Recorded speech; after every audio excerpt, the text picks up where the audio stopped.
Fala pessoal, sejam todos bem-vindos. Nesse vídeo nós vamos falar da análise fundamentalista da empresa Home, só que essa aqui é a segunda parte do vídeo. O primeiro vídeo nós falamos da análise do balanço patrimonial, agora nós vamos falar da questão do endividamento da empresa. Para quem já assistiu o vídeo anterior, nós vamos utilizar o mesmo período histórico de 2011 a 2020 para verificar a evolução histórica da questão do endividamento da empresa. Bom pessoal, antes de mais nada, quem puder estar se inscrevendo no canal, agradeço demais. Quem quiser também tem as minhas redes sociais, o Instagram e o Facebook, vai ser muito bem-vindo também para poder acompanhar o trabalho. Bom, vamos começar aqui com a questão da dívida bruta. A dívida bruta é os empréstimos e financiamentos tanto a curto prazo quanto a longo prazo. Aqui o estudo do endividamento nós vamos utilizar como base os empréstimos e financiamentos, porque é um capital que a empresa capta no mercado, só que é um capital que tem custo e acaba influenciando na questão dos resultados da empresa, porque gera despesa financeira em relação a juros sobre empréstimos e financiamentos.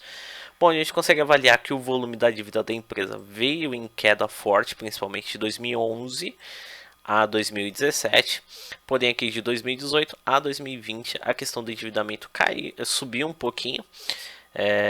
Teve um aumento da dívida um pouquinho mais tímido aqui de 2018 a 2019 e o endividamento da empresa cresceu com um pouquinho mais força aqui em 2020. Aqui a gente está contando tanto a dívida a curto prazo quanto a dívida, os empréstimos e financiamentos a longo prazo. Bom, aqui a gente tem a dívida líquida. A dívida líquida é a diferença entre o caixa da empresa e a dívida total, a dívida bruta. Se estiver no aspecto, no patamar negativo, que é esse patamar daqui aqui embaixo, quer dizer que o caixa da empresa consegue superar a dívida total da empresa. Em alguns casos é um pouquinho raro de acontecer isso aí, mas nos casos que acontecem, é um aspecto muito positivo, quer dizer que o que a empresa tem de dinheiro disponível supera o que ela tem de empréstimos e financiamentos, tanto a curto prazo quanto a longo prazo. Agora, se estiver acima desse patamar, qual é o patamar positivo? Ou seja, esse é o patamar daqui, quer dizer que a dívida da empresa supera o que ela tem de disponíveis, ou seja, dinheiro, tanto nas contas, na conta que fica dentro da empresa, quanto nas contas de alta liquidez, como conta corrente e poupança, ou até algumas CDBs de liquidez imediata. A empresa consegue quitar, que a dívida supera os disponíveis da empresa. Bom, essa diferença veio caindo de 2011 a 2017, foi o período que a dívida bruta da empresa caiu. Então a diferença entre a dívida bruta e o caixa da empresa veio diminuindo, ou seja, veio diminuindo o volume da dívida e o volume de caixa da empresa veio chegando próximo, ou seja, praticamente quase no mesmo volume. Essa diferença aqui ficou bem baixa aqui em 2017. Aumentou um pouquinho em 2018, 2019 ficou praticamente no mesmo volume essa diferença. A 2018 e 2020 também praticamente o volume, a diferença entre o caixa da empresa e a dívida bruta foi praticamente inalterada. Bom, aqui a gente tem a dívida, os empréstimos e financiamentos a curto prazo e a longo prazo. A gente verifica aqui qual a diferença de volume, como que está desmembrada essa dívida no período a curto prazo, ou seja, a dívida que a empresa tem a pagar a 12 meses e a dívida que a empresa tem que pagar acima de a 12 meses. Aqui eu estou falando de dívida, mas aqui eu só estou citando os empréstimos e financiamentos, tá? Bom, a barrinha azul é os empréstimos e financiamentos a curto prazo e a linha laranja é os empréstimos e financiamentos a longo prazo. O ideal é que o menor volume da dívida da empresa esteja no período de curto prazo e o maior volume esteja a longo prazo, porque se o menor volume da dívida da empresa estiver a curto prazo, a empresa tem tempo de fazer seu estoque de IRA, ter tempo suficiente para poder receber dos seus clientes das vendas a prazo, poder gerar caixa para poder honrar esses compromissos. Se a empresa não tiver capital o caixa é o suficiente para poder honrar esses compromissos, ela tem que captar mais empréstimos e financiamentos e vira aquela bola de neve. Ela pegando mais empréstimos e financiamentos para poder gerar caixa, vai virar aquela bola de neve e a empresa pode acabar se complicando. Bom, em 2011 ficou no aspecto positivo aqui, ok. O menor volume da dívida ficou a curto prazo, 2012 também, 2013 também, 2014 também. 2015 foi ótimo, aqui a maior parte da dívida ficou a longo prazo e a menor parte ficou a curto prazo, aumentou bem essa diferença. Em 2016 ficou praticamente 50%, ou seja, metade da dívida ficou a curto prazo e outra metade ficou a longo prazo.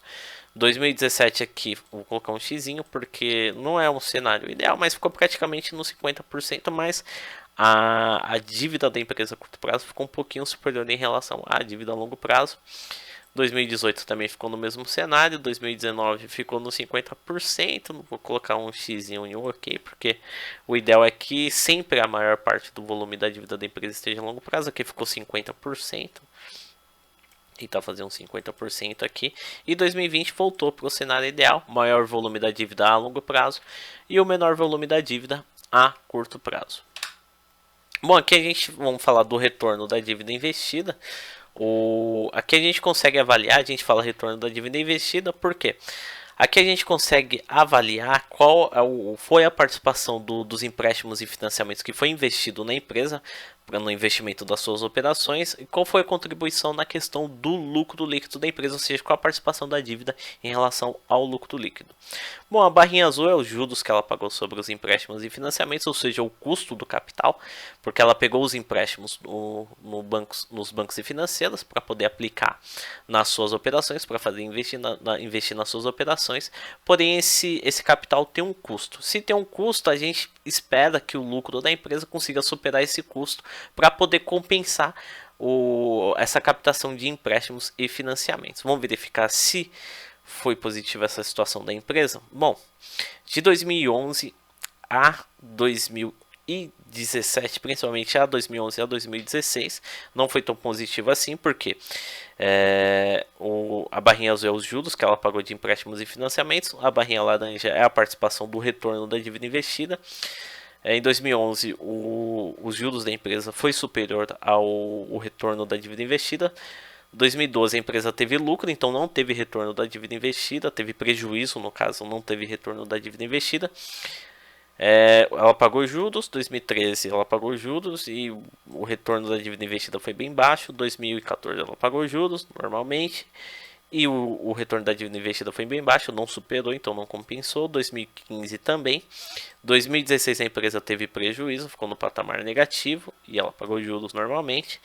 2017, praticamente o retorno que ela teve de dívida, o retorno da dívida investida foi praticamente o mesmo volume dos juros dos empréstimos, ou seja, praticamente pelo menos o que ela teve de retorno no lucro líquido, pelo menos cobriu o que ela pagou de taxa de juros. Porém, a partir de 2018 a 2020, quando a empresa começou a pegar fôlego novamente, começou a aumentar os seus lucros e o retorno da dívida investida começou a aumentar, que isso é positivo, ou seja, o dinheiro que foi aplicado com recursos de terceiros começou a dar frutos, né? Então começou o retorno que ela começou a ter, começou a superar o que ela pagava de juros, e a taxa de juros da empresa também começou a cair, principalmente aqui em 2019. 2020 voltou a subir um pouquinho porque a empresa captou mais empréstimos e financiamentos, mas o retorno que ela teve, o retorno que ela teve dessa dívida investida foi bem superior, pagou com tranquilidade, e ainda a empresa teve retorno desse lucro. Se a gente tirar aqui um retorno da dívida, líquida, colocar aqui retorno da dívida líquida, que é o retorno da dívida investida menos os juros, a empresa ficou com um saldo positivo, porque ela teve mais retorno de dívida investida do que juros pago, que é o custo do capital. Bom, aqui a gente tem um capital investido. A dívida bruta é um dinheiro que foi investido na empresa. É um risco que a empresa correu quando ela fez captação de empréstimos e financiamentos para poder investir nas suas operações, aguardando que esse dinheiro que foi aplicado com o capital de terceiros traga frutos, igual ocorreu aqui no período de 2018. A empresa começou a captar frutos através desse retorno da dívida investida, ou seja, de empréstimos e financiamentos, começou a ter retorno. Isso aqui é o cenário ideal para a empresa, que os lucros dela aumentam com a participação dos empréstimos e financiamentos e que esse retorno da dívida seja superior aos juros da empresa, aos juros que ela paga sobre esse capital. Então, o capital, a dívida que ela capta dos empréstimos e financiamentos é um capital investido, porque é um investimento, e todo investimento ela tem um risco, né? Então o risco da empresa é superar esses juros, o custo que ela paga sobre esse capital.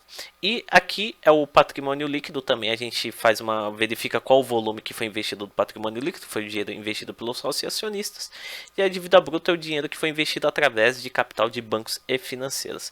O ideal é que o patrimônio líquido seja superior à dívida bruta. Sobre a dívida bruta, porque o patrimônio líquido é um capital que foi investido, mas que não tem um custo, e dívida bruta tem um custo. Bom, em 2011 ficou num cenário negativo, vamos colocar negativo porque o volume de dívida foi superior ao patrimônio líquido, novamente em 2012.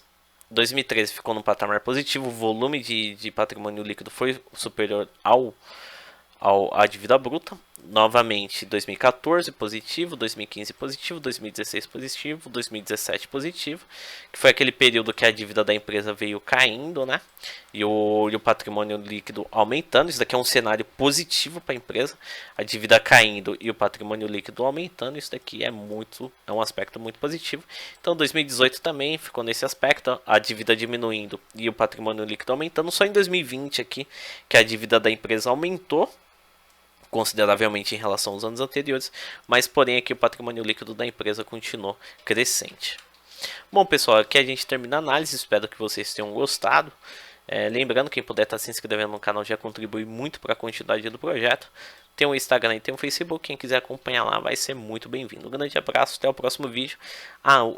Para quem não assistiu ainda a análise do balanço, tá aqui na descrição o link do vídeo, e a análise da DRE também tá aqui, que é o próximo vídeo aqui do canal, mas o link já vai estar disponível aqui na descrição do vídeo. Um grande abraço, até o próximo vídeo.